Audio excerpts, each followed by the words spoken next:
They are making a difference on 938 Live. Runninghour started out as an inclusive running group with the aim of bringing those with special needs who share a passion for running together for weekly runs. It has since grown and was officially launched as a co-op this year. The committee's efforts are culminating into Runninghour 2015 Run So Others Can, which is a mass running event which will happen on the 22nd of March next year. I found out more from Runninghour committee member Dennis Sim, who's also a visually challenged runner. I have been diagnosed as an eye condition called retinitis pigmentosa, which is the cause of my vision loss. Mm-hmm. And during the initial stage, I was pretty able to cope with my life with limited vision. But at the later point of my vision loss, it became quite difficult for me to function normally. So it came to the point where I lost almost all my vision, and it has become very difficult for me to move around on my own outside. And so each time I go, I require sighted help, people to help me around and things like that. And these things, because of this, I get emotionally affected. And for many months, I was depressed, and I was angry and helpless, and do not know what to do with my life and things like that. So it comes to the point where I start to ask myself questions whether do I want to continue like this for the rest of my life and things like that. So I managed to talk myself out of the situation and to try to change things. And otherwise, I'll be continuing in a miserable position. So first thing I did was wanted to decide to get back into exercising, and that's how I being asked around to see if any people in the blind committee are actively exercise, running, and things like that, and to the social worker from Singapore Association for the Visually Handicapped, I managed to join Runninghour. At the point of time, Runninghour has already a group of dedicated runners, volunteer runners, to help the visually challenged runners in their running. So after joining this campaign, after seeing other blind athletes doing well, how has it helped you? First of all, by participating in their running activities, first thing, my fitness have improved, and I'm in better shape. And emotionally wise, I will be able to. I was able to draw strength from the fellow visually challenged runners, the blind runners, and understand how they cope with their life, and understand that I'm not alone in fighting blindness. Yes, and the volunteers also are they are very helpful and offer me a lot of support and encouragement. And through all this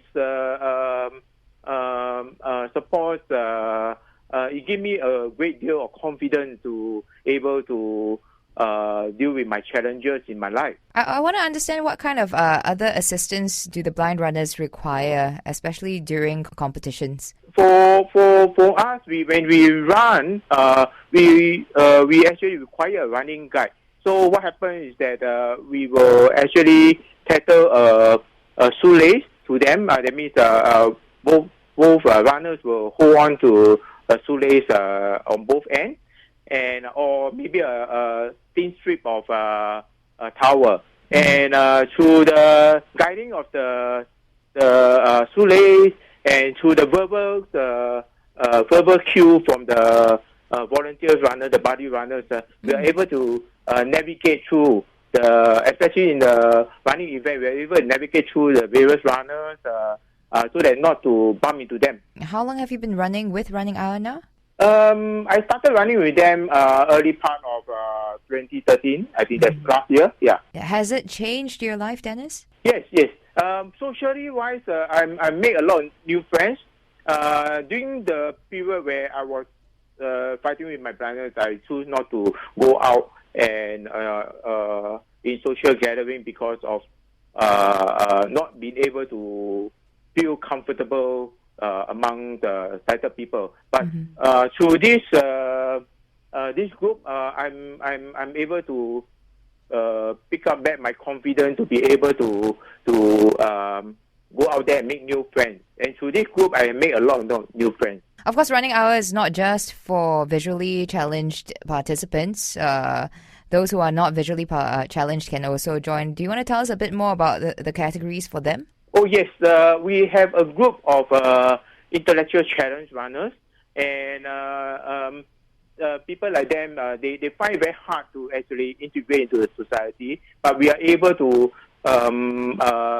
encourage them to join us, to run with us. And people like them, actually, they don't have a very wide social circle because of their disability. And through Running Hour, they are very happy because at least every weekend they have friends they can run together with, and people that they can socialize and communicate.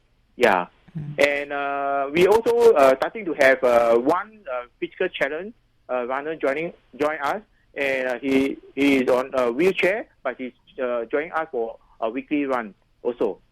How about the blind run category? The blind run category, in the race event next year, what happens that in the blind run category, the runners, participants are grouped in a pair. Basically, they run in pair. So for a start, one runner will be run blindfolded, and another runners will act as a running guide. Okay, after the 500 meters, they will switch role. And through this experience, right, they are able to know what is it like to be running without sight.